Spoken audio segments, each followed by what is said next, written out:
بشارت مسیح پر توہین مذہب کا الزام اور قید۔ بشارت مسیح نامی ایک مسیحی شخص کو سوشل میڈیا پر گستاخانہ مواد شیئر کرنے کے الزام کی بنیاد پر توہین مذہب کے الزام میں گرفتار کیا گیا، حالانکہ اس کا اصرار ہے کہ وہ بے قصور ہے۔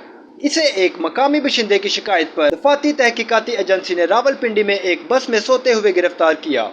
ان کا خاندان مالی طور پر مشکلات کا شکار ہے۔ بشارت کے والد جارج اور ان کی اہلیہ مہناز نے روتے ہوئے مدد کی اپیل کی اور بشارت کی رہائی کے لیے انصاف کا مطالبہ کیا۔ شمالی پاکستان مشہور سیاحتی مقام نران کے ایک ریسٹورنٹ کے 21 سالہ ویٹر بشارت مسیح کو 26 جون 2024 کو FIA راولپنڈی نے گرفتار کیا۔ بشارت مسیح کا خاندان اپنے بیٹے کی آزادی کے لیے قانونی چیلنج برداشت کرنے کے قابل نہیں ہے۔ یہ گرفتاری راولپنڈی کے ایک مسلمان رہائشی محمد شہریار خان کی شکایت پر کی گئی۔